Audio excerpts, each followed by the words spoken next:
All right, part 2, chapter 8. We're talking about the First Amendment now. And we want to talk about the second clause of the First Amendment, which is the speech clause. Now, the speech clause is, again, the liberals and the Democrats, which are mostly liberals today anyway, love to misinterpret, misunderstand, whether purposely or ignorantly, the speech clause of the First Amendment. Because of their more recent tendencies to be offended by words and the political correctness that they engage in order to protect themselves and put themselves in a bubble, which supposedly wards off all the evil spirits known as offensive speech and hyperbole and rhetoric that they don't agree with. Anything they don't agree with is offensive to them. They've created this false narrative about free speech. And they want all speech to be nice speech. You know, they want it all to be popular speech, things that people agree with. Well, popular speech, by definition, doesn't need protection. The First Amendment is a protection clause, protection of speech. Why would popular speech that everyone agreed with need protection? Obviously, it wouldn't. So the First Amendment has nothing to do with popular speech. Actually, in reality, listen up, libs. The First Amendment was created to protect offensive speech, unpopular ideas, even anti-government, anti-authority, anti-establishment speech. It was meant to protect the very thing you libs can't stand. Too bad. Get over it. Oh, that's the problem. You don't know how to anymore. Now sticks and stones break your bones, and words do too, apparently. Well, shame on you for falling into that little trap, because that's a trap of your own making. You set it, and you fell in it. I have no sympathy, and surely no empathy, for any left-wing fool who is so sensitive, such a snowflake, that they can't deal with somebody saying something they don't agree with or say something offensive. Now, there's certain words I find offensive, like the N-word, but I will protect to my dying breath a person's right to say it. I don't have to agree with it. That's my free speech. As I said in the previous video, the way the rights work is illustrated in this way. My right to swing my fist ends at your face. And so too is it true when it comes to speech. Limits on speech and all of the rights that we have, there are limits. And they basically kick in, those limits, when you start to step on someone else's toes, someone else's rights. You can talk, but you can't slander. You can write, but you can't libel. Or do I have that backwards? Whatever. You can lie, but you can't knowingly lie in most cases. You can't put in false information that misleads people because it might lead them to do something dangerous or something that would hurt themselves. You can't incite violence. You can't yell fire in a crowded movie house. You understand all these things, and they have reasons for that. You can't say words that would incite a fight, face-to-face, encouragement of a physical fight. There are limitations to speech. But there are no limitations to speech that simply offends people.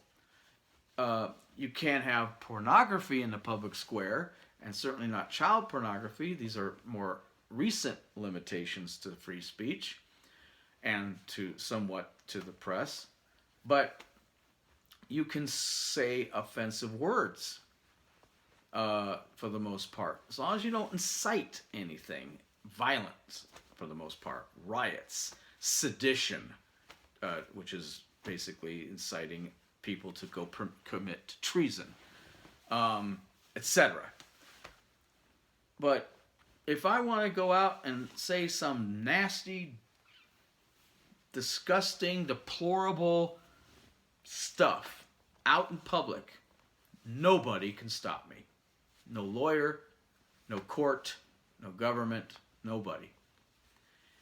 You do not have the right to be not offended. There is no protection from offense in the Constitution, snowflakes. So every time your political correctness kicks in and your knee-jerk need to control how people think and speak and all this stuff, you're wasting your time. You sure are with me. And if most people in America were awake, you wouldn't work with them either. Unfortunately, not everyone's awake. Not everyone's aware.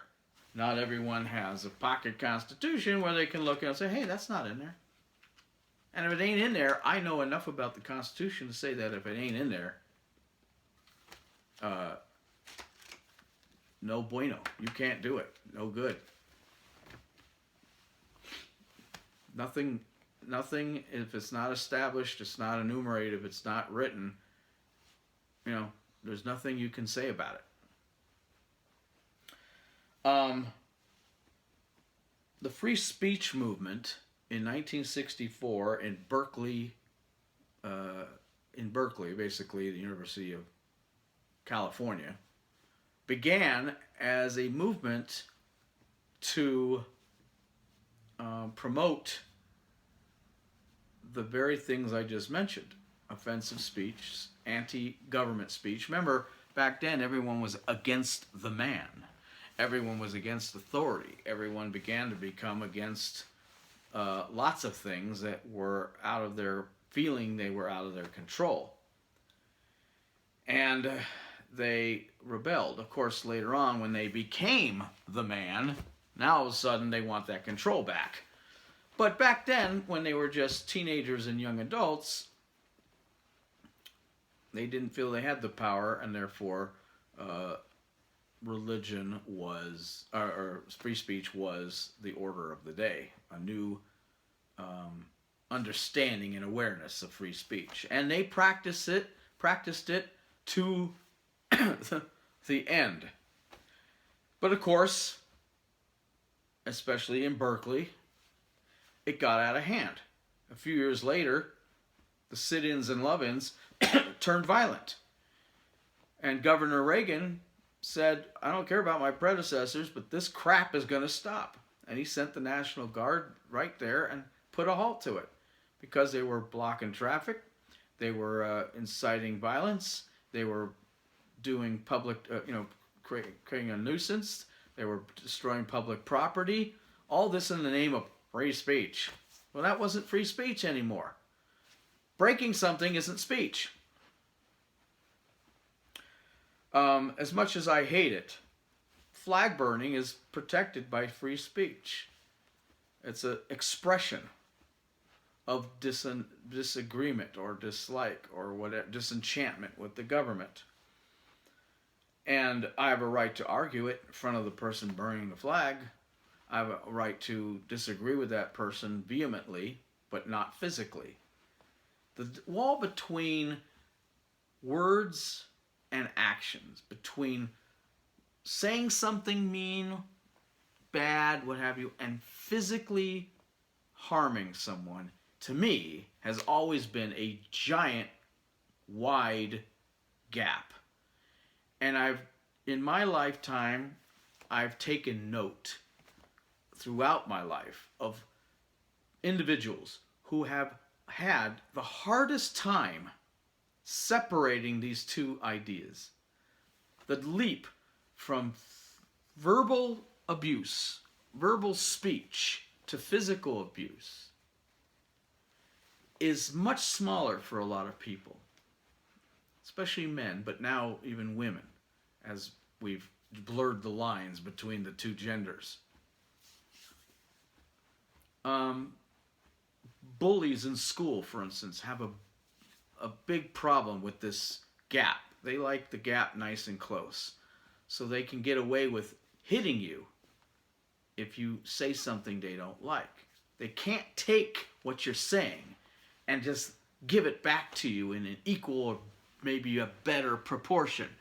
The feeling, the ability of kids to rag each other, to throw insults back and forth, and appreciate when a good insult was given to them. Score a brownie point on that one. And just to give and take of creative speech and creative argument and creative debate and creative nastiness between people without physical violence, without hitting, without harming physically, is a lost art. It's a shame, but people react violently over everything now. And I'm talking about, just everybody, the kids in college campuses. The minute somebody they don't like is even invited to speak at a college campus, they got to have a march, and they got to start burning stuff in the quad, and they got to start damaging public school property paid for by my tax dollars, because those snowflakes couldn't get over the fact that someone might actually say something they disagreed with. Oh my God. What are we becoming as a society where we can't even take someone else's opinion without resorting to violence? Now, look, I can't stand liberal thinking. I like a lot of people who are liberal. I have friends who are liberals because they're nice people who don't resort to violence, let's say. We can disagree and still shake hands or hug at the end of the day, because they know my beliefs are heartfelt and thoughtful, and I mean them, and that theirs are too, and I can have a respectful disagreement with somebody. I can listen, if I choose, to anybody who I disagree with. And by the way, as I mentioned before, you may have the right to speak, but you can't force people to listen to you. Okay, so if these people did not want to attend, speaker X, who might be right-wing and was invited by a right-wing group who is, on campus, then don't go. Have your little marches and pickets outside. Do whatever you want, but why shut them down? So the free speech movement, recently on campus of Berkeley, just a month ago, a somewhat controversial right-wing speaker was invited by the Republican group of the college campus, a group outnumbered probably 20-1 in terms of the political leanings, especially on campus of Cal. And he was asked to be there. Now, to give you an example of the imbalance of today's political correctness, the Republican group had to pay for not only the guy to come to the campus, they had to pay for the security, the extra security the campus deemed necessary because of how controversial the figure was, the speaker was. Now, I ask you, why would you need the extra security for a Republican speaker or a right-winger and not for a left-winger? There's one answer, folks. Because right-wingers don't protest and destroy property when they disagree with a left-wing speaker. Only the left does that. The liberal people who run Cal Berkeley, without actually admitting it, basically told the whole world that they know and understand that the liberal snowflakes on campus have a propensity for violence when they're confronted with something they disagree with. And they also agreed, contradistinctly, that the right-wingers, they don't have that problem with.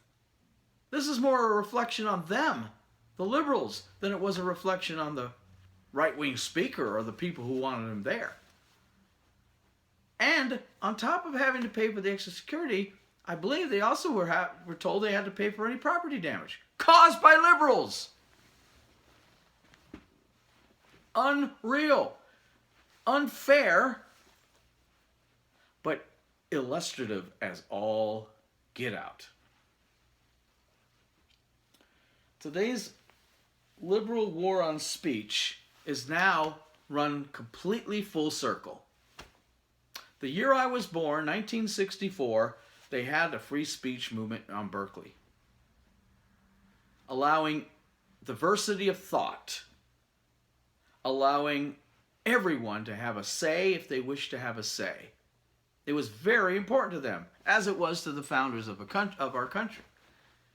Fast forward 53 years, a month ago, on the same exact campus, and they shut down the speaker, threatened him so he couldn't even speak, then held a march in the quad, had a big giant bonfire where they burned a bunch of furniture, damaged the campus, and created all sorts of mayhem for the other students.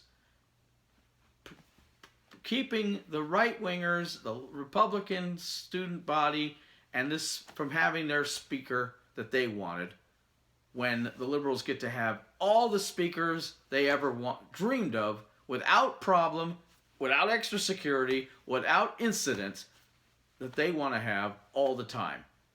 But God forbid this Republican should go on campus. And he's not the other one. He's not the only one. Other speakers like Ben Shapiro have been hired by whomever to come speak at different colleges around the country, and he is routinely blocked from doing so in much the same way, through threats, personal threats against his own self, shutting him down by screaming him down so he couldn't continue his speech at all, or other means to avoid having to deal with him. These people don't even have to listen to him. They don't have to hear a word the man says, or these people say, but that's not good enough. They actually have to stop his right to speak and the others' rights to bring him in and hear him speak. So what has happened to free speech? It's gone the way of the dodo, according to these people. 180 degrees out of phase from where they started 53 years ago when they were promoting it. Now they're trying to control it and have it only be for one side of the political spectrum. That is not free speech anymore. So these people can talk about how they're for free speech all they want, but they're lying to your freaking face because they don't want free speech. They want controlled speech. They want speakers that agree with them. They want speakers that are not controversial. They are against the very definition of the First Amendment speech clause against protecting anything that might be offensive or hyperbolic, rhetorical, what have you. 180 degrees out of phase are these people. And all of this comes from political correctness, which we will talk about in the next segment. See you on the other side.